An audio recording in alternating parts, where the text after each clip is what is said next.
नमस्कार दर्शकों, विज्ञान प्रभा में आप सभी का बहुत बहुत स्वागत है।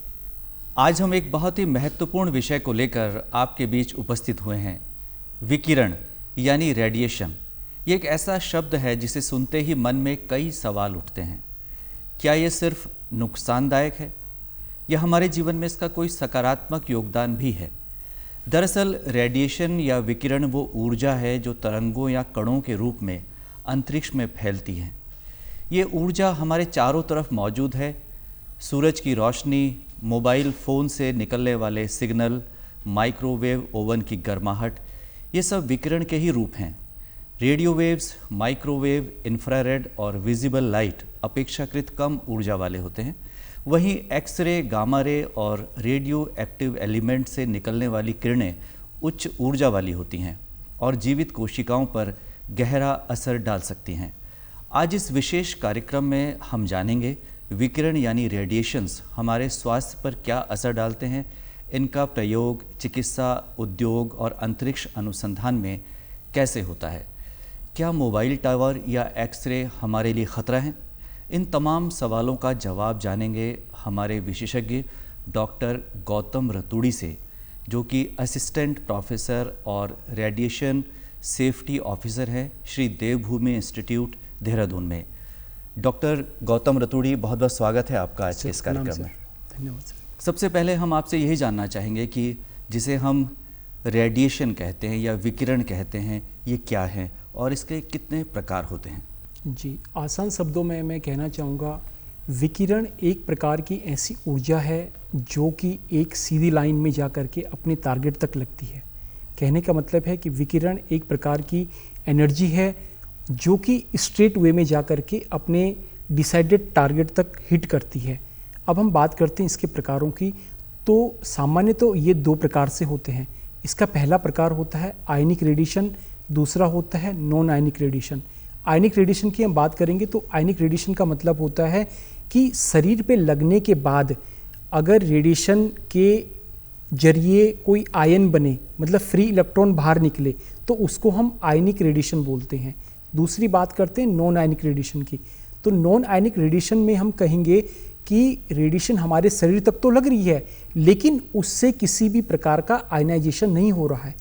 तो रेडिएशन के दो प्रकार होते हैं। पहला प्रकार है आयनीकरण और दूसरा प्रकार है नॉन आयनीकरण। आयनीकरण में हम कह सकते हैं कि एक्सरे इसका एक सबसे अच्छा इसका एग्जाम्पल है, और नॉन आयनिक में हम कह सकते हैं कि एमआरआई रेडिएशन इसकी एक अच्छा एग्जाम्पल है। तो हम ये जानना चाहेंगे कि जो प्राकृतिक स्रोत हैं विकिरण के और जो कृत्रिम स्रोत हैं, इनमें कोई खास अंतर है? जी, प्राकृतिक स्रोत विकिरण की जहाँ तक बात है तो कुछ हमारे भूमंडल में पाए जाने वाले ऐसे पदार्थ होते हैं जिसमें रेडियम हो गया, थोरियम हो गया, बेरियम हो गया, जिनको हम रेडियो एक्टिव एलिमेंट्स के नाम से जानते हैं। इनसे निकलने वाली alpha rays, beta rays, gamma rays एक ऐसी प्रकार की तरंगे होती हैं जो कि साधारण जनमानस पे अपना असर डालती रहती हैं। लेकिन कभी कभी ये चीज़ें ऐसी भी हो जाती हैं कि मानव की नज़र उस स्थान तक नहीं पहुंच पाती है कि ये जो असर हैं क्या ये इनकी वजह से हो रहे हैं या नहीं हो रहे हैं। बहुत बार ऐसा होता है कि ये रेस आदमी को उतना ख़राब कर देती हैं जितना आदमी ने सोचा नहीं होगा, और आदमी ढूंढता रह जाता है कि ये प्रभाव किसकी वजह से होते हैं। लेकिन बाद में पता चलता है कि ये जो असर हो रहा है ये विकिरण की वजह से हुआ है। तो क्या पृथ्वी पर हर जगह रेडिएशन मौजूद हैं? और हमारे दर्शकों को ये भी बताइए कि बैकग्राउंड रेडिएशन क्या है? देखिए, रेडिएशन कोई डराने वाला शब्द नहीं है। सबसे पहले मैं ये कहना चाहूँगा, रेडिएशन अच्छा भी है, रेडिएशन बुरा भी है, और रेडिएशन बहुत बुरा भी हो सकता है, बशर्ते कि हम उसको नियम कानून के तरीके से प्रयोग करके उसका प्रयोग करें। देखिए, आपने कहा कि विकिरण कहाँ कहाँ मौजूद होता है, तो इसका मैं उत्तर देना चाहूँगा कि जो विकिरण होता है वो सब जगह मौजूद है। सूर्य के प्रकाश की जो रोशनी होती है वो कहाँ नहीं होती है? पृथ्वी पे सभी जगह होती है।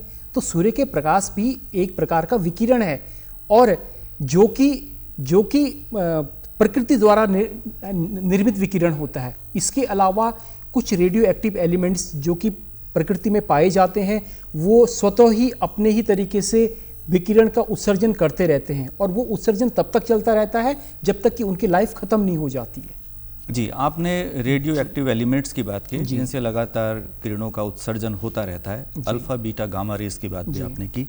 हमारे दर्शकों को बताइए कि ये अल्फ़ा बीटा गामा रेस क्या है, इनकी क्या विशेषताएं और इनकी पहुंच कहां तक हो सकती है? सर देखिए, सामान्य तौर पर अल्फ़ा और बीटा जो होती हैं वो रेज नहीं होती हैं, वो पार्टिकल होते हैं। लेकिन यहाँ पे अब क्या है कि वही चीज़ चली हुई आ रही है, alpha rays, beta rays, gamma rays, तो हमने उनका शाब्दिक अर्थ ऐसे ले लिया कि तीनों प्रकार की रेज हैं, जबकि अल्फ़ा और बीटा को हम पार्टिकल के तौर पे जानते हैं और जो रेज होती हैं वो गामा के तौर पे होती हैं प्रयोग। अब अल्फ़ा का भी हम प्रयोग करते हैं, बीटा का भी हम प्रयोग करते हैं और गामा का भी हम लोग प्रयोग करते हैं। अल्फ़ा और बीटा का जो अक्सर प्रयोग किया जाता है वो ऐसी जगहों पे प्रयोग किया जाता है जहाँ पे बहुत सूक्ष्म स्तर के काम हो रहे हों। लेकिन गामा एक ऐसी रेज है जो एनर्जी का स्पेक्ट्रम होता है, एनर्जी के स्पेक्ट्रम में गामा को सबसे ज़्यादा ऊंचा स्थान दिया गया है। मतलब कहने का मतलब है कि गामा से ज़्यादा अधिक ऊर्जावान रेज आज तक कोई नहीं बनी हुई है। और जो सबसे कम ऊर्जा की जो रेज होती है वो होती है रेडियो वेव्स, और उससे कम ऊर्जा की रेस भी आज तक नहीं बनी है।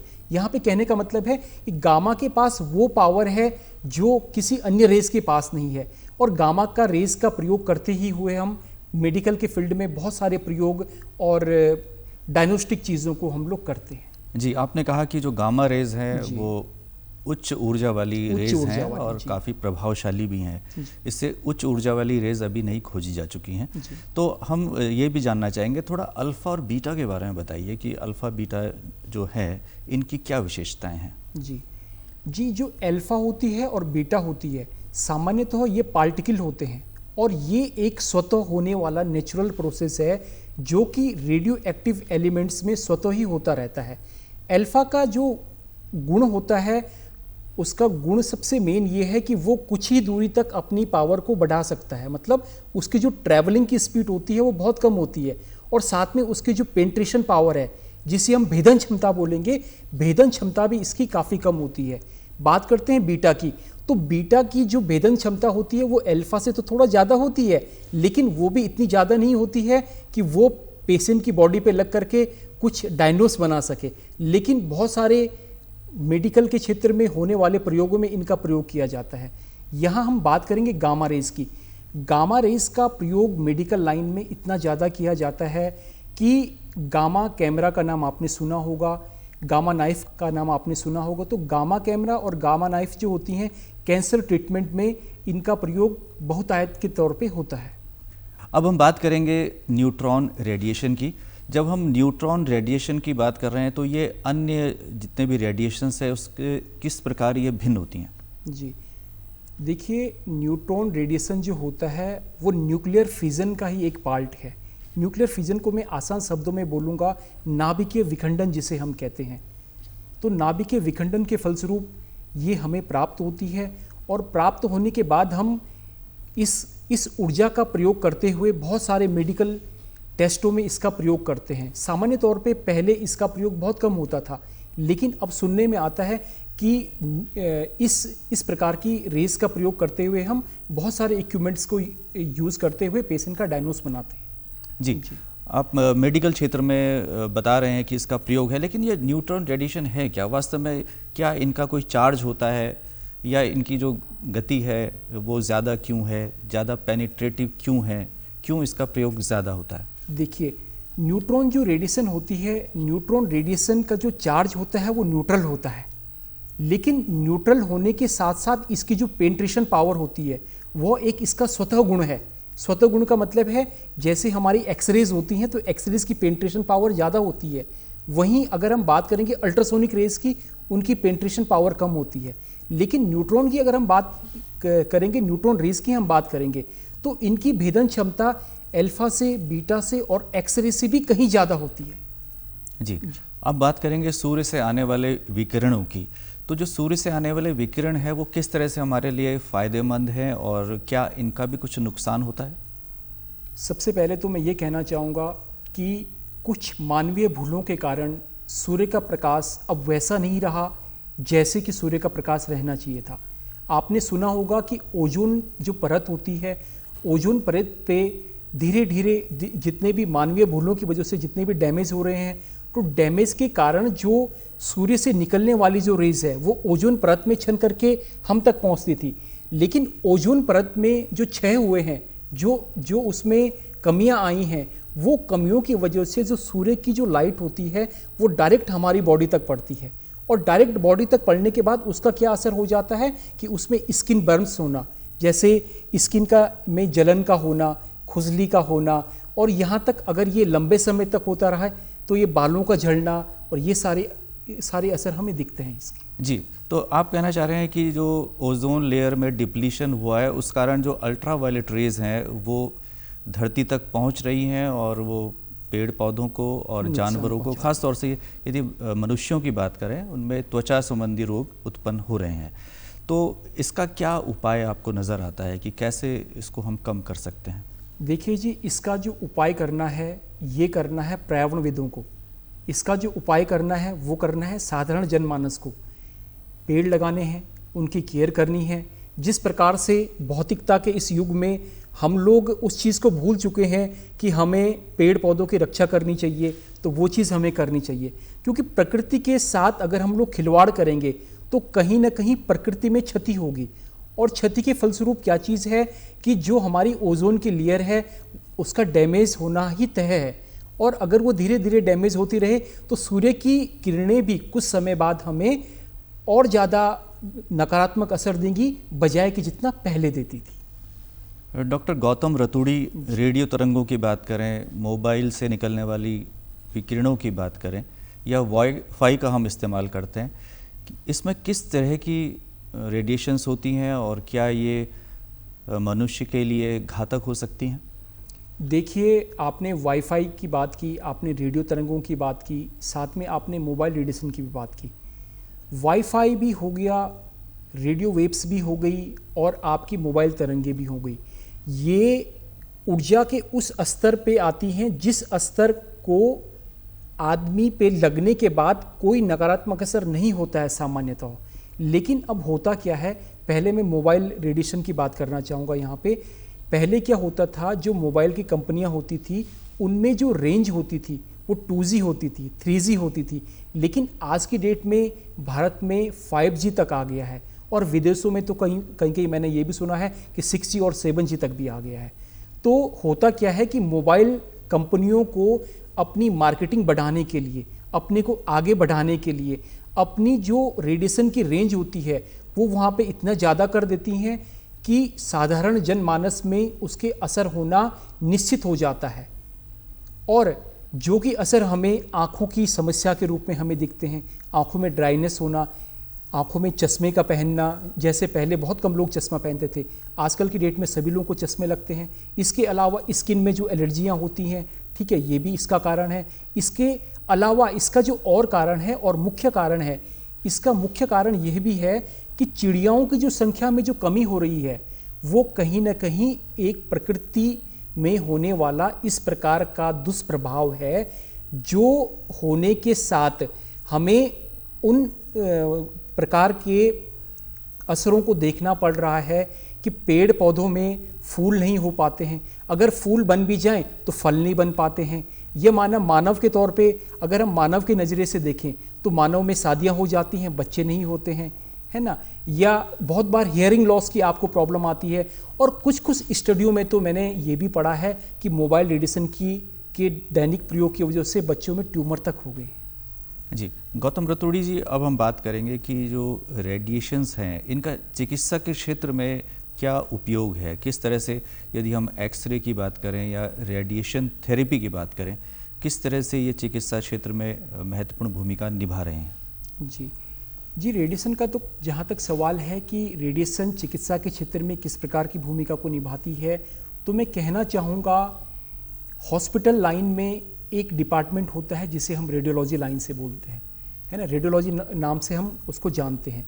तो रेडियोलॉजी का जो शाब्दिक अर्थ होता है वो है रेडिएशन विज्ञान के पीछे चलने वाला डिपार्टमेंट रेडियोलॉजी कहलाता है। रेडियोलॉजी में हमारी एक्सरे हो गया, सीटी स्कैन हो गया, डेक्सा स्कैन हो गया, मेमोग्राफी हो गया, ओपीजी हो गया, इन सब चीज़ों में हमारी एक्सरे ही यूज़ होती है ना। भले ही उसका रूप अलग तरीके से प्रयोग होता है, जैसे एक्सरे में हम 2 डायमेंशनल इमेज का प्रयोग करते हैं, जबकि सीटी स्कैन में हम 3 डायमेंशनल इमेज का प्रयोग करते हुए हम देख सकते हैं कि बॉडी के अंदर क्या चीज़ चल रही है, क्या चीज़ नहीं चल रही है। लेकिन यहाँ पे सबसे ज़्यादा समझने वाली बात ये है कि वो रेडिएशन को जो हैंडल कर रहा है वो करने वाला कौन है ना। कहीं ऐसा तो नहीं हो रहा है कि वास्तविक तौर पे पेशेंट को टेस्ट की ही ज़रूरत ना हो, लेकिन वो टेस्ट गलत तरीके से लिखा जा रहा हो, है ना। तो कहने का मतलब यहाँ पे मेरा ये है कि विकिरण का अगर, ये रेडिएशन का अगर प्रयोग सही तरीके से किया जाए तो वो मानव के लिए अच्छा भी हो सकता है। और ख़ास तौर से रेडिएशन फील्ड, ये रेडियोलॉजी फील्ड में जो मैं देखूंगा तो रेडियोलॉजी फील्ड में एक्सरे के ही प्रयोग से सारे डायग्नोस बनते हैं कि शरीर के अंदर क्या चल रहा है। जी, अब हम बात करते हैं डॉक्टर गौतम रतूड़ी कि जो मोबाइल्स हैं, लैपटॉप हैं, माइक्रोवेव हैं, माइक्रोवेव ओवंस की हम बात कर रहे हैं, और इसके साथ जो टीवी है हमारे, उनमें से किस तरह के विकिरण निकलते हैं और किस प्रकार का खतरा उनसे है, क्या रिस्क हैं? जी, जो आपने सारी चीज़ों का अभी जिक्र किया है, वो सारी चीज़ों को मैं कहना चाहूँगा कि वो भी रेडिएशन के ही आधार पे अपना काम करती हैं। लेकिन उनमें से जो रेडिएशन का जो स्तर होता है वो इस लेवल का होता है कि वो किसी भी प्रकार से नुकसानदायक नहीं होता है और उससे कोई घबराने की बात हमें नहीं होनी चाहिए। लेकिन बात करें हम मोबाइल रेडिएशन की, तो मोबाइल रेडिएशन के आधार पे मैं कह सकता हूँ कि मोबाइल रेडिएशन का जो असर होता है वो आज नहीं दिखेगा आपको। अगर आज की डेट से आप मोबाइल प्रयोग कर रहे हैं तो वो आज की डेट में आपको नहीं दिखेगा। इसका जो असर होता है वो लंबे समय बाद आपको दिखना शुरू होता है, और जब आपको दिखना शुरू होता है तब आपकी बॉडी में ऐसे ऐसे डैमेज हो गए होते हैं कि फिर उनकी रिकवरी करना बहुत मुश्किल हो जाता है। तो किन बातों का ध्यान रखा जाए? जैसे हम मोबाइल फ़ोन्स का प्रयोग करते हैं तो ऐसे भी कहा जाता है कि जेब में नहीं रखना चाहिए, और शर्ट की जेब में तो बिल्कुल ही मना किया जाता है, तो आप क्या सलाह देंगे? जी, मोबाइल फ़ोन का जो प्रयोग होता है, सबसे पहले इसमें मैं कहना चाहूँगा, इसमें एक रूल का प्रयोग किया जाए, एक नियम का प्रयोग किया जाए जिसको हम TDS नाम से जानते हैं। इसमें T का मतलब होता है टाइम, D का मतलब होता है डिस्टेंस और S का मतलब होता है शील्डिंग।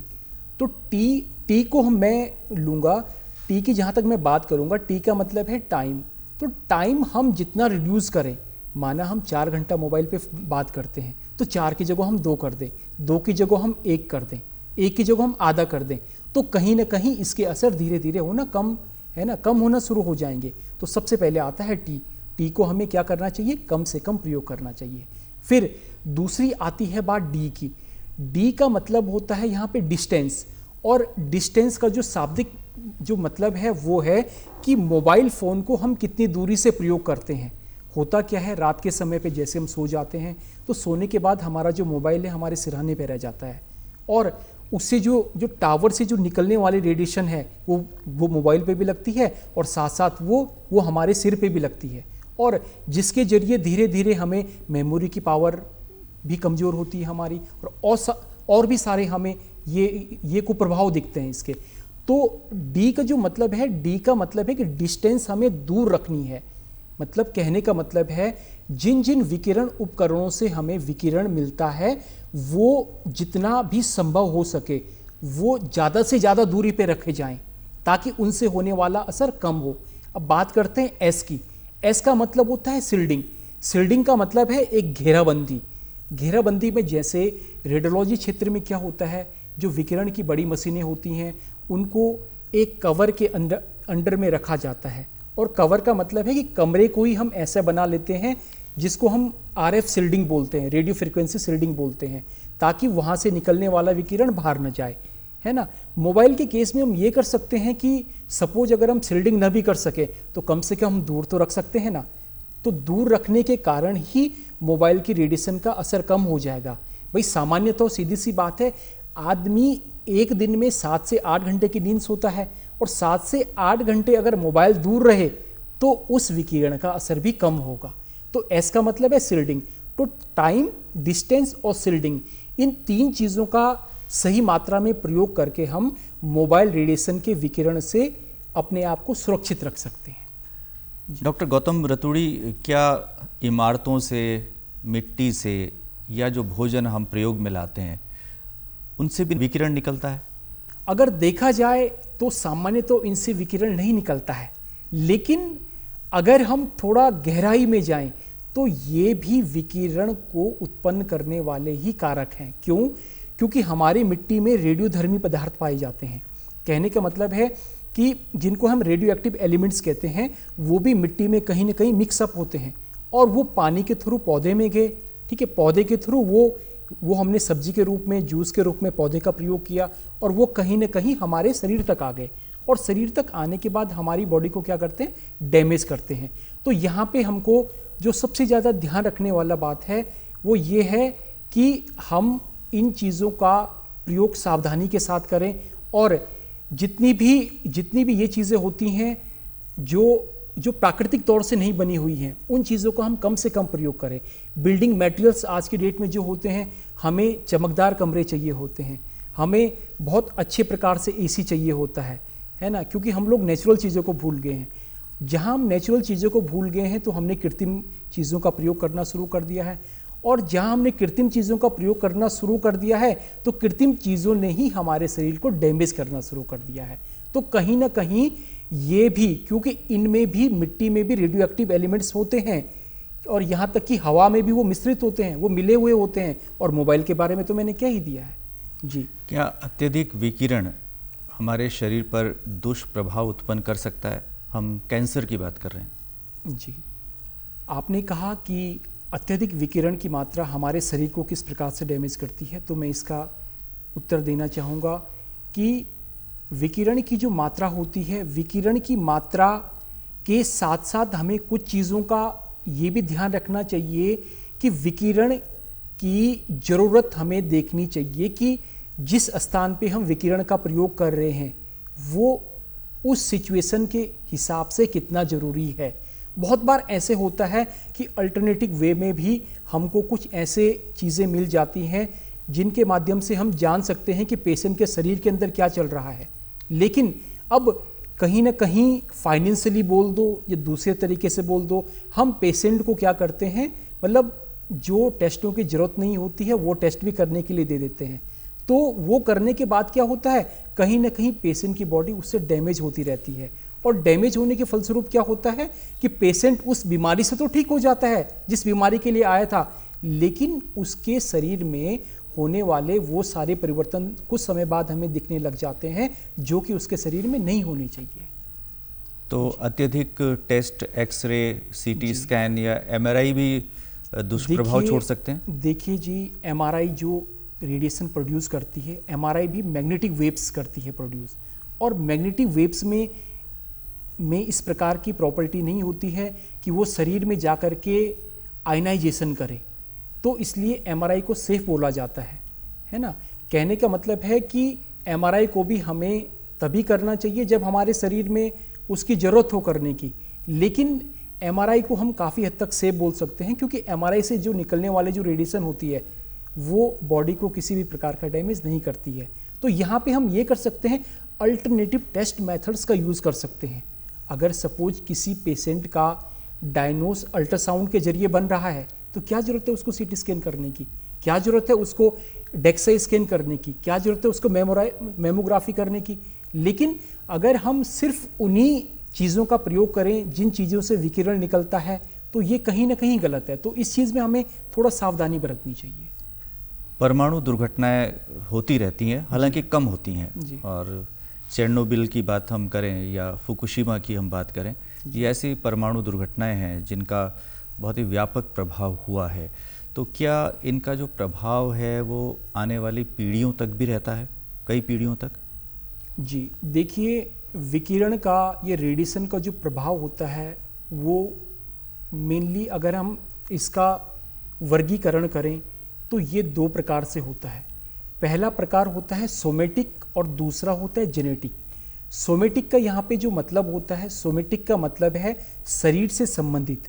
अगर वो प्रभाव, रेडिएशन का प्रभाव शरीर से संबंधित है, जैसे स्किन रेसेस होना जो कि मैं बार बार कह रहा हूँ, या जैसे चकत्ते पड़ना, या जैसे कहते हैं हेयर फॉल होना, बालों का गिरना, ये भी रेडिएशन का असर है। लेकिन ये असर हमारे शरीर में तब तक रहेगा जब तक हमारा शरीर है। तो जो हमारे शरीर में जो प्रभाव हो रहे हैं और वो सिर्फ हम ही तक रहेंगे, तो उन प्रभावों को हम सोमेटिक प्रभाव के नाम से जानते हैं। वहीं बात करते हैं जेनेटिक प्रभावों की, तो जेनेटिक प्रभावों में थोड़ा सा घबराने की बात हो जाती है। क्यों? क्योंकि जेनेटिक प्रभावों में अगर सपोज मुझे कोई रेडिएशन का गलत असर हुआ है और वो मेरे जीन्स ने भी कैप्चर कर लिया है, तो आप ये मान के चलिए, निश्चित ये बात है कि वो मेरे आगे आने वाली पीढ़ी में भी कैरी फॉरवर्ड होगा।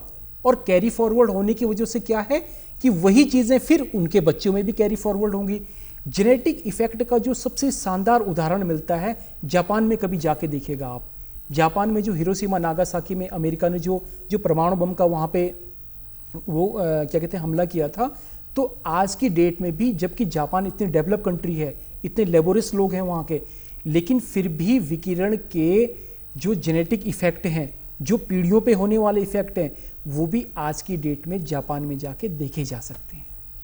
गौतम रतूड़ी जी, एक सामान्य नागरिक जी, अत्यधिक विकिरण से कैसे बच सकता है, विकिरण के दुष्प्रभाव से कैसे बच सकता है? कौन से वो छोटे छोटे उपाय हैं जो वो स्वयं कर सकता है? जी, सबसे पहले मैं कहना चाहूँगा, विकिरण से संबंधित चीज़ों को हमें तभी प्रयोग करना चाहिए जब उसका अल्टरनेट हमारे पास नहीं हो। माना हम लोग मोबाइल यूज़ करते हैं, तो मोबाइल यूज़ करने के बाद हमें ये चीज़ देखनी चाहिए कि अब हमें इस चीज़ की ज़रूरत नहीं है, हम इसको साइड रख दें। माना हम कोई टेस्ट करते हैं, तो फिर हमें ये भी देखना चाहिए कि हमने टेस्ट कल कर रखा था या 1 महीने पहले किया था, तो 1 महीने पहले किया ही टेस्ट हम डॉक्टर को शो कराएं कि डॉक्टर साहब ये टेस्ट हमने कर रखा है, क्या इस टेस्ट से भी ये जानकारी मिल सकती है जो अब आप कराना चाहते हैं? तो इससे क्या होगा, इससे अननेसेसरी एक्सपोजर पेशेंट की बॉडी को नहीं लगेगा। पहली बात तो ये है।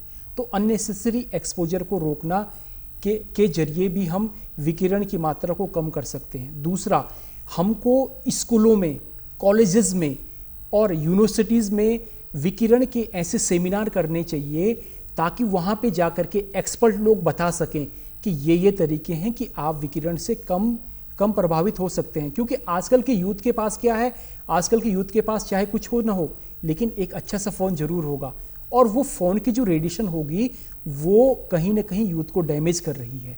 तो दूसरी चीज़ ये है। तीसरी चीज़ ये है कि जो भी विकिरण के उपकरणों का हम लोग प्रयोग करते हैं, चाहे हम घरों में कर रहे हैं, चाहे हॉस्पिटल्स में कर रहे हैं, उनका हम तभी प्रयोग करें कि जब वो बहुत ज़्यादा ज़रूरी है। पहली बात तो जो मैंने कही थी वो ये है, ठीक है। उसके बाद हम ये भी देखें कि इन विकिरण उपकरणों की जो रेडिएशन को इमिट करने की जो मात्रा है वो कितनी ज़्यादा है। क्योंकि आजकल की डेट में, पहले ये होता था कि जो विकिरण की मशीनें होती थी उनसे निकलने वाला रेडिएशन बहुत बड़े लेवल का था, लेकिन आजकल की डेट में जो मशीनें बनी हैं वो कम रेडिएशन में भी आपको वही रिजल्ट दे देंगी जो कि पहले की मशीन दे सकती थी, और कहीं ना कहीं उससे भी अच्छा रिजल्ट वो दे सकती हैं। तो हमें ये भी चीज़ हमें देखनी चाहिए। अंत में हम जानना चाहेंगे कि विकिरण के क्षेत्र में जो अनुसंधान हो रहे हैं उससे क्या संभावनाएं नज़र आती हैं? चिकित्सा के क्षेत्र में, ऊर्जा के क्षेत्र में, संचार के क्षेत्र में क्या नए आयाम खुल सकते हैं? जी देखिए, विकिरण के क्षेत्र में आपने कहा कि आगे की क्या संभावनाएं हैं जिनको करके हम नए आयामों को स्थापित करें। तो मैं कहना चाहूँगा, विकिरण के क्षेत्र में हम लोग ये कर सकते हैं कि विकिरण के उपकरणों का प्रयोग करते हुए और सेफली प्रयोग करते हुए हम मानव जाति को उन बीमारियों से दूर कर सकते हैं जो कि उनमें होना संभव है। पहली बात ये है। दूसरा है कि ऊर्जा के क्षेत्र में हम लोग ये कर सकते हैं कि हम विकिरण के जो मशीनें होती हैं जिनसे विकिरण बनता है, या जो विकिरण के सोर्स होते हैं, जो विकिरण को इमिट करते हैं, उनका प्रयोग करते हुए हम इस तरीके से प्रयोग करें ताकि वो साधारण जनमानस के लिए क्या हो, लाभदायक हो। तो डॉक्टर गौतम रतूड़ी, आज आप इस कार्यक्रम में आए और बहुत ही महत्वपूर्ण बातें हमारे दर्शकों के साथ आपने साझा की। निश्चित तौर पर आपने जिन बातों का जिक्र किया है, जो सुझाव आपने दिए हैं, उनका पालन हमारे दर्शक करेंगे और विकिरणों के जो दुष्प्रभाव हैं उनसे बचे रहेंगे। आपका बहुत बहुत धन्यवाद। धन्यवाद। तो दर्शकों, आज के विज्ञान प्रभा कार्यक्रम में हमने जाना कि विकिरण सिर्फ खतरा नहीं बल्कि जीवन के लिए एक महत्वपूर्ण साधन भी है।